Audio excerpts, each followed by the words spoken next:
Bienvenidos a nuestro podcast La Biblia en un año, episodio 53. Dice así, devocional, el tiempo con Jesús. Me encontré con Jesús por primera vez en 1974. Estoy muy agradecido con aquellos que desde el principio me enseñaron la importancia de lo que denominaban el tiempo tranquilo. La antigua expresión el tiempo tranquilo, que significa apartar tiempo para leer la Biblia y orar, probablemente tiene su origen en las palabras de Jesús recogidas en el pasaje del Nuevo Testamento de hoy. Vengan conmigo ustedes solos en un lugar tranquilo. Marcos 6:31. He empezado mi día de esta manera prácticamente cada mañana. Desde los 18 años intento pasar tiempo con Jesús yo solo, en un lugar tranquilo. A veces es muy breve, otras muy largas. De la misma manera que no me gusta comenzar el día sin desayuno, no puedo imaginarme comenzar el día sin el alimento espiritual. Casi siempre empiezo por leer la Biblia, pues creo que es más importante que Jesús me hable a mí que yo le hable a Él. Mis pensamientos para cada día son ahora la base de las notas que enviamos en la Biblia en un año. Ahora vamos a leer Salmos 25 del 1 al 7 y la vamos a leer en la NTV. Salmo de David. Oh Señor, te entrego mi vida, confío en ti, mi Dios. No permitas que me avergüencen, ni dejes que mis enemigos se rodeen en mi derrota. Nadie que confíe en ti será jamás avergonzado, pero la deshonra les llega a los que tratan de engañar a otros. Muéstrame la senda correcta, oh Señor, señálame el camino que debo seguir. Guíame en tu verdad y enséñame, porque tú eres el que me salva. Todo el día pongo en ti mi esperanza. Recuerda, oh Señor, tu compasión y tu amor inagotable, que has mostrado desde hace siglos. No te acuerdes de los pecados de la rebeldía durante mi juventud. Acuérdate de mi luz, de mí a la luz de tu amor inagotable, porque tú eres misericordioso, oh Señor. Dice así el primer punto: tiempo para mirar a Dios. ¿Te has sentido alguna vez intimidado por las circunstancias? ¿Alguna vez te ha embargado el temor de fracasar y acabar decepcionado o incluso avergonzado? David claramente tenía esos miedos y nos da un ejemplo de cómo empezar un tiempo tranquilo. Empieza diciendo: a ti, Señor, elevo mi alma. Está determinado a confiar en Dios a pesar de todos los retos que le esperan. Prosigue diciendo: mi Dios, en ti confío. No permitas que sea yo humillado, no dejes que mis enemigos se burlen de mí. En efecto, lo que está diciendo es que estoy mirándote, Dios mío. Ted Metzer obviamente estaba bajo ataque, pero confiaba en que Dios nunca le abandonaría en brazos de la humillación. Su esperanza estaba en Dios a todas horas. Tómate un tiempo cada día para mirar a Dios, para preparar lo que suceda en el día. Pídele a Dios misericordia, perdón, ayuda y guía y liberación. Ahora vamos a hacer una pequeña oración. Señor, oro para recibir tu guía en todo aquello que haga en el día de hoy. Encamíname en tu verdad, enséñame, acuérdate de mí por tu gran amor y bondad. Ahora vamos a leer Marcos 6 del 30 al 56 y también en la NTV. Jesús alimenta a 5,000. Los apóstoles regresaron de su viaje y le contaron a Jesús todo lo que había hecho y enseñado. Entonces Jesús les dijo: vayamos solos a un lugar tranquilo para descansar un rato. Lo digo porque había tanta gente que iba y venía que Jesús y sus apóstoles no tenían tiempo ni para comer.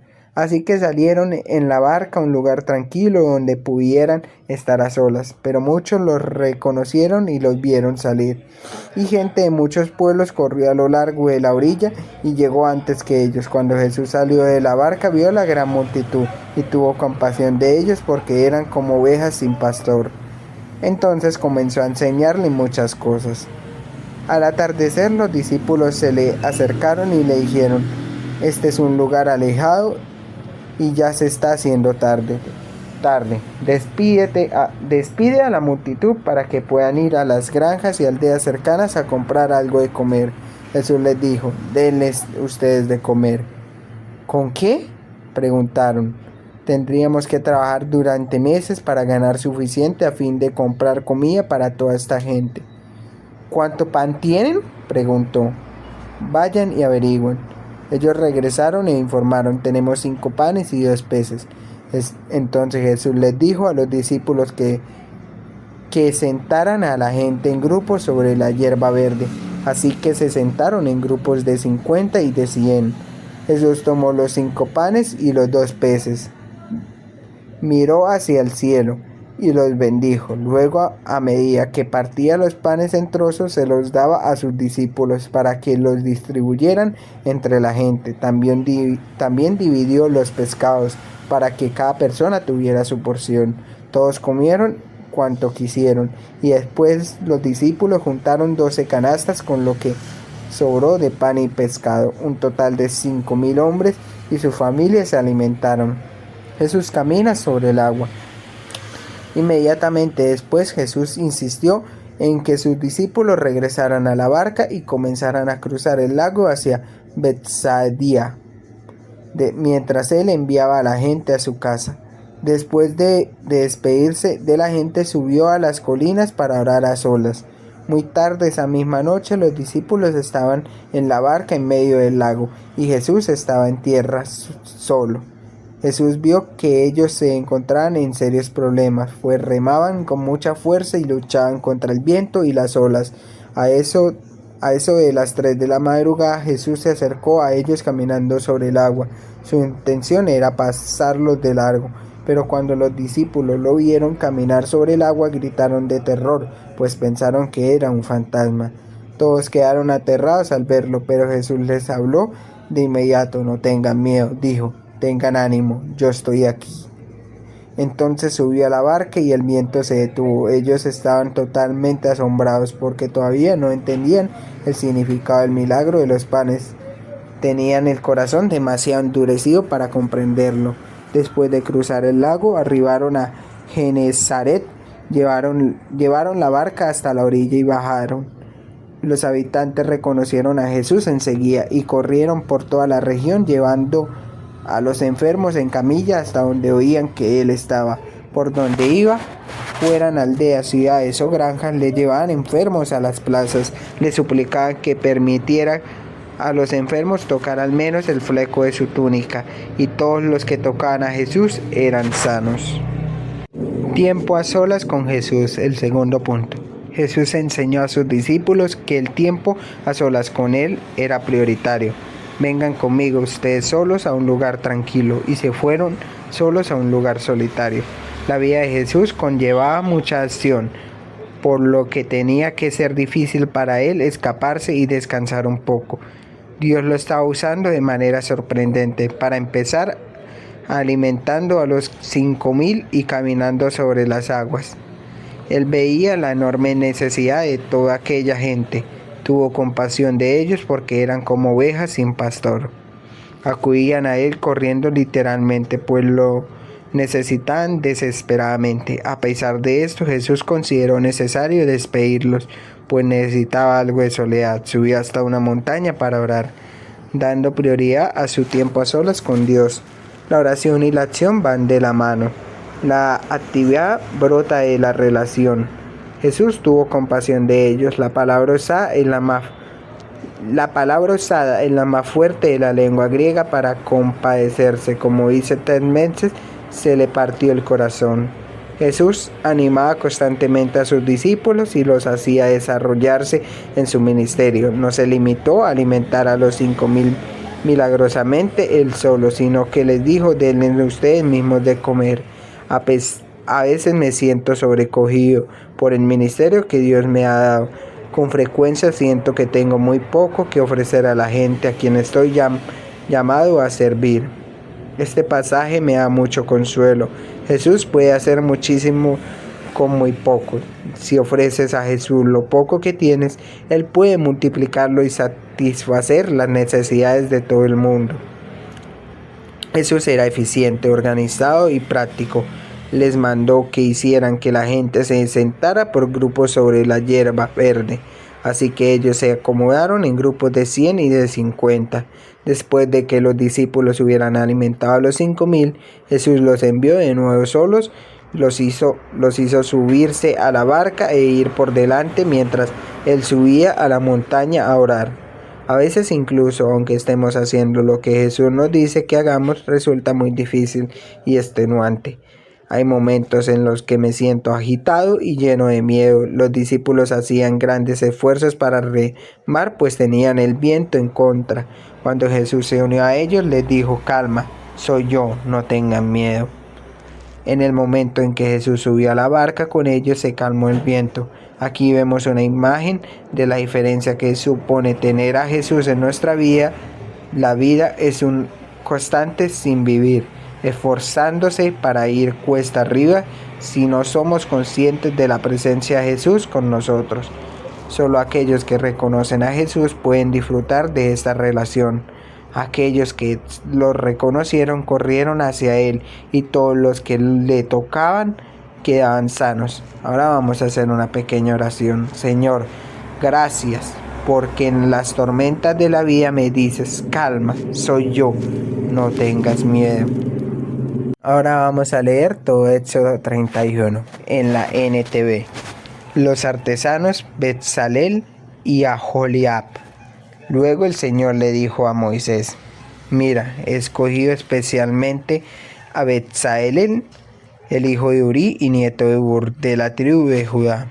Lo he llenado del Espíritu de Dios y le he dado gran sabiduría, capacidad y destreza en toda clase de artes manuales y oficios. Es un maestro artesano, experto en trabajar el oro, la plata y el bronce.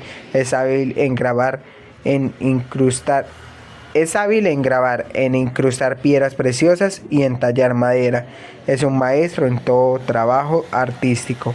También he designado personalmente a Aholiab, hijo de Ahisamat, de la tribu de Dan, para que sea un ayudante. Además, he dotado de habilidades especiales a todos los expertos artesanos para que puedan hacer todo lo que te he mandado construir: el tabernáculo, el arca del pacto, la tapa del arca, el lugar de la expiación, todo el mobiliario del tabernáculo, la mesa y sus utensilios, el candelabro de oro puro con todos sus accesorios, el altar del incienso, el altar de las ofrendas quemadas con todos sus utensilios, el lavamanos con su base, las vestiduras finamente confeccionadas, las vestiduras sagradas para el sacerdote Aarón y las vestiduras que sus hijos llevarán puestas cuando ministren como sacerdotes, el aceite de la unción y el incienso aromático para el lugar santo.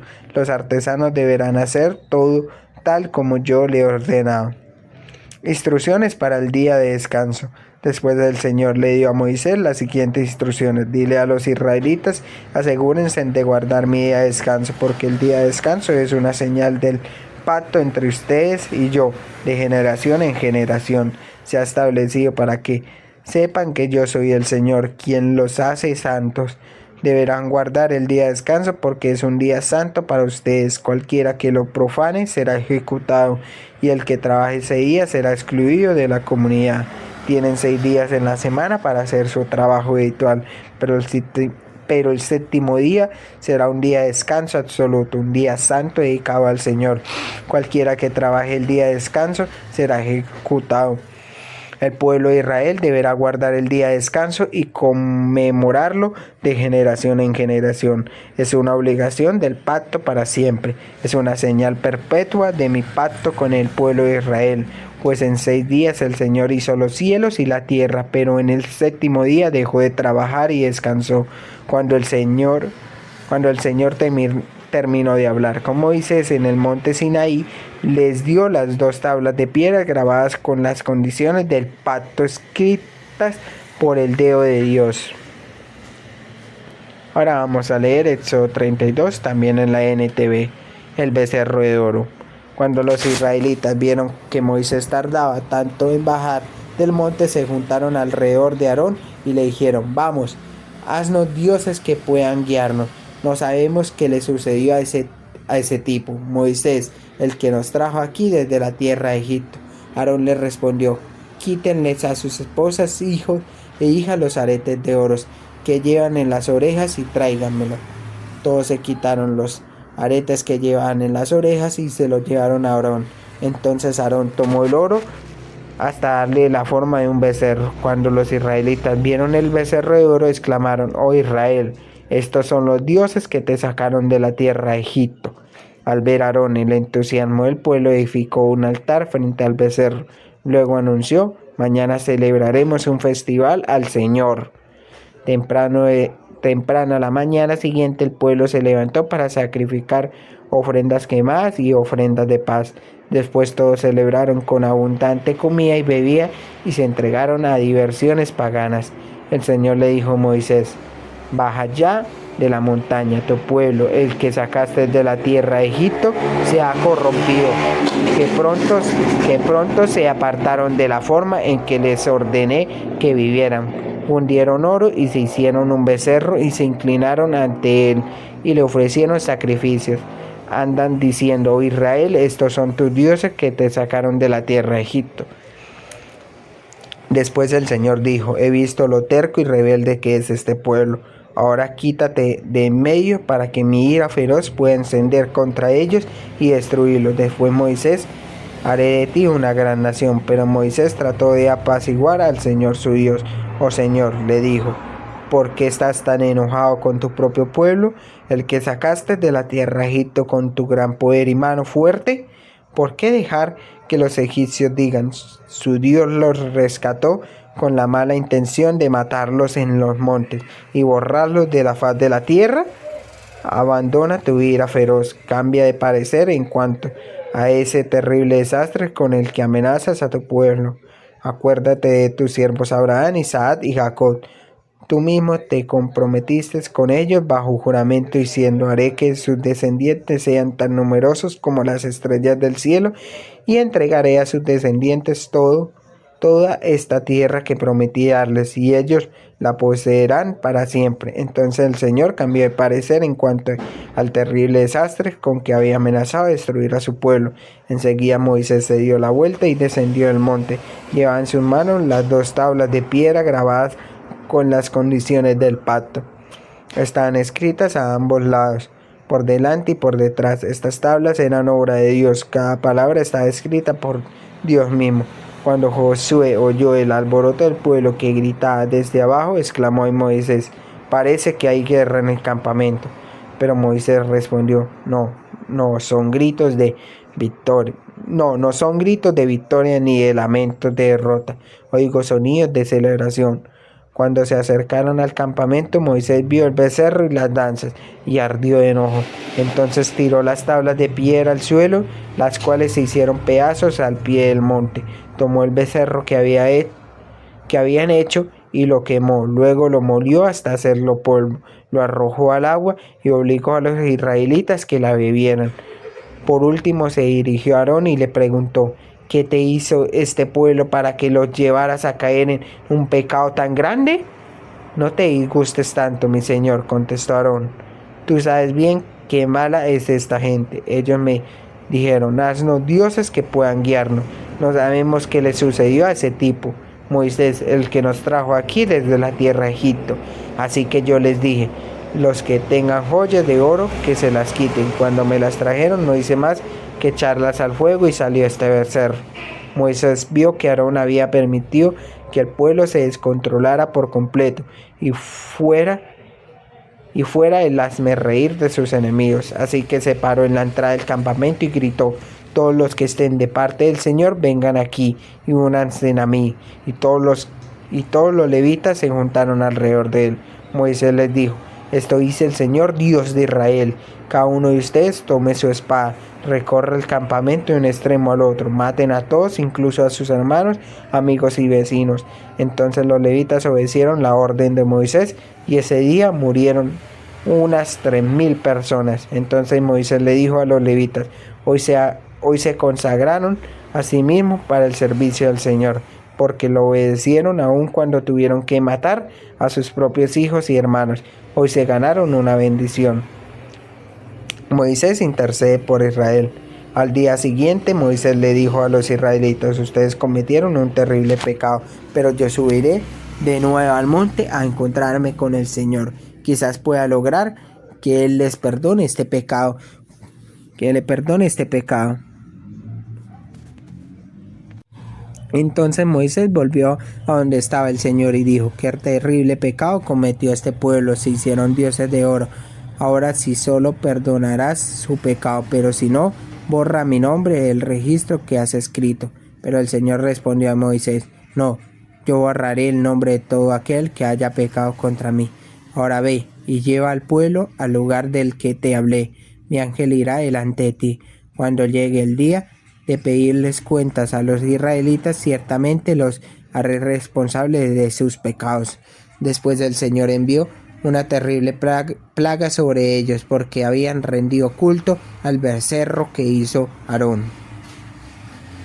Ahora vamos a leer Éxodo 33, también en la NTV. El Señor le dijo a Moisés: váyanse, tú y el pueblo que sacaste de la tierra de Egipto, suban a la tierra que juré dar a Abraham, a Isaac y a Jacob. A ellos les dije: daré esta tierra a sus descendientes. Enviaré un ángel delante de ti para expulsar a los cananeos, los amorreos, los hititas, los fereceos, los jebeos y los jebuseos. Suban a la tierra donde fluye la leche y la miel. Sin embargo, yo no los acompañaré, porque son un pueblo terco y rebelde. Si lo hiciera, seguramente los destruiría en el camino. Cuando los israelitas oyeron estas palabras tan duras, hicieron duelo y dejaron de usar joyas y ropas finas, pues el Señor había dicho a Moisés que le dijera: ustedes son un pueblo terco y rebelde. Si yo los acompañara, aunque fuera un solo instante, los destruiría en el camino. Quítense las joyas y la ropa fina mientras decido qué hacer con ustedes.